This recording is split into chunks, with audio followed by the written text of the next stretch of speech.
جذبہ ہوگا تو ایک وقت ایسا آ جاتا ہے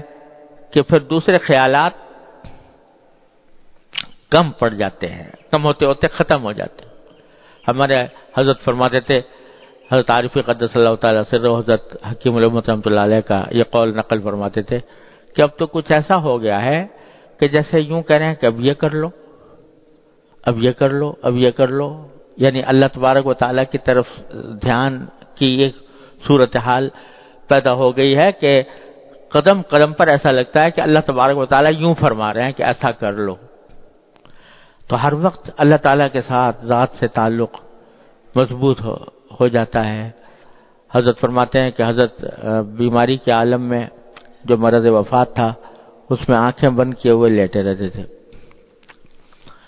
تو اس حالت میں کبھی کوئی آدمی آ کے کوئی دوا کے لیے کوئی بات کہہ دی یا کوئی ایسی،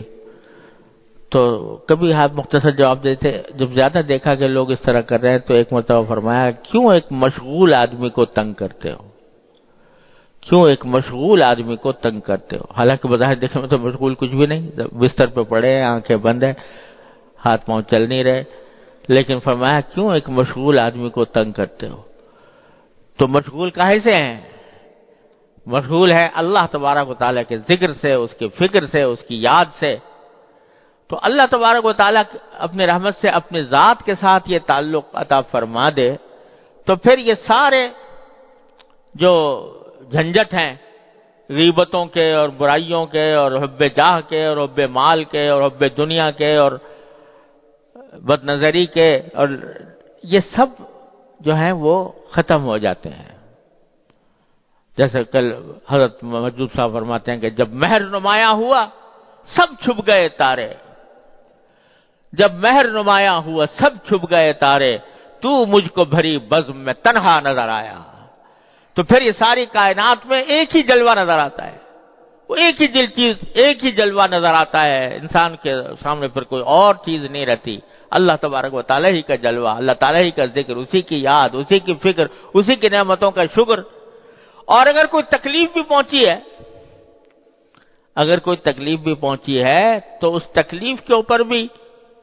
یہ خیال ہوتا ہے کہ یہ میرے مالک کی طرف سے اس کی مشیت کا ایک حصہ ہے، اور اس مشیت کے اندر ہی مصلحت ہے، مجھے اس پر اجر مل رہا ہے۔ کانٹا بھی چبھ جاتا ہے تو وہ مجھے اجر عطا فرماتے ہیں، کوئی مجھے تشویش لائق ہوتی ہے تو اس پر بھی وہ اجر عطا فرماتے ہیں۔ تو تکلیف کی حالت ہو یا راحت کی حالت ہو، ہر صورت میں اللہ تبارک و تعالیٰ کے ذکر و فکر سے انسان کا دل آباد رہتا ہے۔ تو یہ اللہ تبارک و تعالیٰ کے ساتھ تعلق ہے جو انسان کو ان ساری گناہوں سے بچاتا ہے۔ کہاں کا عجب، کہاں کا تکبر، جب اللہ تبارک و تعالیٰ کی ذات کی طرف دھیان لگ گیا، اس کے ساتھ تعلق مضبوط ہو گیا، تو پھر کہاں کا عجب اور کہاں کا اپنی کوئی حقیقت نظر نہیں آتی۔ اللہ تبارک و تعالیٰ کے عظمتوں کا استحضار کرنے کے نتیجے میں کبھی آدمی کے پر خیال بھی نہیں گزر سکتا کہ میں کوئی ایسی چیز ہوں کہ جو قابل ذکر ہو، سب کچھ ان کی عطا ہے۔ میرے حضرت والد ماجد رحمۃ اللہ علیہ تعالیٰ ان کے درجات بلند فرمائے۔ اللہ اکبر کبیرہ۔ مرض وفات سے کچھ دن پہلے ایک دن کبھی کبھی حضرت شعر بھی فرماتے تھے، تو ایک شعر فرمایا تھا، اور وہ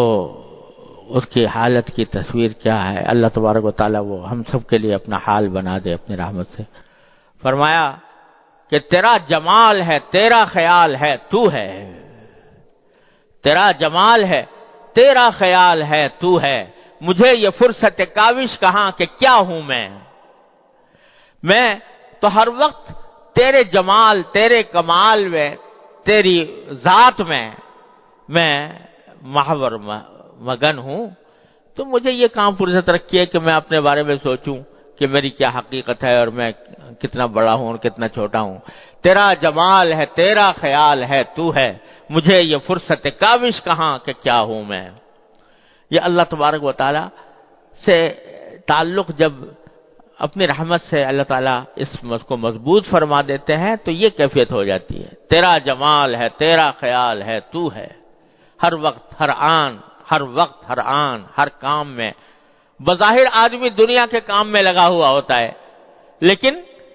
اس کا دل مشغول ہے اللہ تبارک و تعالیٰ کے ساتھ، اور بظاہر وہ دیکھنے میں وہ کام کر رہا ہے جس کا دین سے کوئی تعلق نہیں، لیکن حقیقت میں اندر اس کا باطن، اس کا خیال، اس کا دھیان